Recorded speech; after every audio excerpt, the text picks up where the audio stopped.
শুক্রবার রাত 12টায় বালুরঘাট শহর সহ বালুরঘাট জেলা হাসপাতালের নিরাপত্তা খতিয়ে দেখতে সারপ্রাইজ ভিজিট করলেন ডিএসপি হেডকোয়ার্টার বিক্রম প্রসাদ। বালুরঘাট শহরের বাস স্ট্যান্ড, শ্মশান, জেলা হাসপাতাল, সুপার স্পেশালিটি ভবন চত্বর ঘুরে দেখেন তিনি।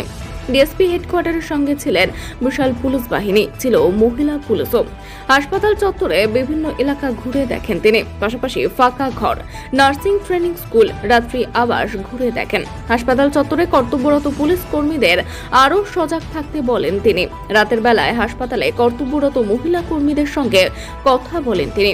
শনিবার সারা রাত ধরে বিভিন্ন এলাকায় সারপ্রাইজ ভিজিট চলে বলে ডিএসপি হেডকোয়ার্টার জানিয়েছেন। কি দেখলেন, কি অবস্থা রয়েছে, নিরাপত্তায় কোথায় মনে হচ্ছে টিভি বা বিচ্যুতি রয়েছে? তাহলে মধ্যরাতে কেন, হঠাৎ করে এত রাতে কেন? বিশেষ লাস্ট কয়েকদিন ধরে আমরা যেটা দেখছি যে বিভিন্ন জায়গায় আমরা সিকিউরিটি অডিট করেছি। আমরা হসপিটালেও এসেছিলাম, এখানে নার্সিং ট্রেনিং স্কুল আছে, সেই নার্সিং ট্রেনিং স্কুলেরও সিকিউরিটি অডিট করেছিলাম। সেখানে কিছু ইস্যুস সামনে এসেছিল। তার পাশাপাশি আমাদের যে রোগী কল্যাণ সমিতির যে মিটিং হয়, সেই মিটিংয়েও কিছু সিকিউরিটি রিলেটেড ইস্যুস আমাদের নজরে এসেছিল।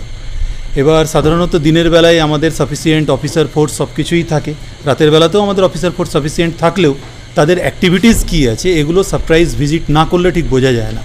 তো বাইরে হসপিটালের যে টোটাল ক্যাম্পাস, সেই ক্যাম্পাসের সিকিউরিটির জন্য আমাদের হসপিটালের যে ক্যাম্প আছে, পুলিশ ক্যাম্প, সেই পুলিশ ক্যাম্প রেসপন্সিবল আছে, তাদের অফিসার অ্যান্ড ফোর্স ডিউটি করছেন, সেটা একদিকে চেকিং। পাশাপাশি হচ্ছে হসপিটালের ইন্টারনাল সিকিউরিটি, যে প্রাইভেট এজেন্সি দেখে, সেই এজেন্সির অ্যাক্টিভিটিস কী আছে, তাদের রেজিস্টার কীভাবে তারা মেনটেন করছেন, ফিমেল স্টাফদের সেফটি সিকিউরিটি কতখানি দেওয়া হচ্ছে, টোটালটাই আমাদের চেকিংয়ের একটা পার্ট। সেই কারণে এই লেট নাইটে আমরা একবার প্রত্যেকটা অফিসার ফোর্স আমাদের কতখানি অ্যাক্টিভ রয়েছেন।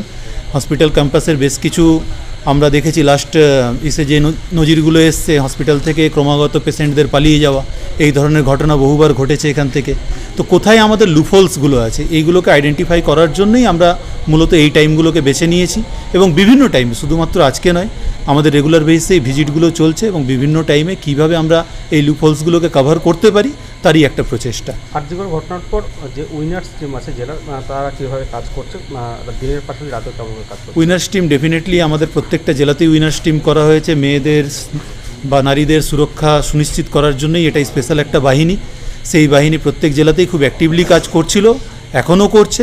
আরজিকর ইনসিডেন্টের পরে অবভিয়াসলি তাদের যে ডিউটি শিডিউলটা সেটাকে আরও একটু বাড়ানো হয়েছে, পেট্রোলিং আরও একটু বাড়ানো হয়েছে। সাহেব, এর আগের দিন সিএম সাহেব উনি বলেছিলেন যে কত মহিলা যারা কর্মী রয়েছে হাসপাতালে, তাদের নিরাপত্তায় মহিলা পুলিশ কত সংখ্যক পাওয়া যাবে সেটা একটু দেখে নিতে হবে। তার জেলায় কি মহিলা পুলিশ পর্যাপ্ত রয়েছে? আমাদের মহিলাদের জন্যই বিশেষ বাহিনী হচ্ছে উইনার্স টিম, তারা অলরেডি ডিপ্লয়েড আছেন। এর পাশাপাশিও যদি কোথাও মহিলা, আমাদের যেমন নাইটে যদি কোনো মহিলার ডিউটিতে থাকেন আর কি পেট্রোলিংয়ে, তারাও সেই জায়গাগুলো একবার ঘুরে নিয়ে পেট্রোলিংটা এবং সেফটি সিকিউরিটিটা এনশিওর করে থাকেন। এরকম কি মধ্যরাতে এরকম অভিযান, মানে সেই পরিদর্শন বা অভিযান চলবে?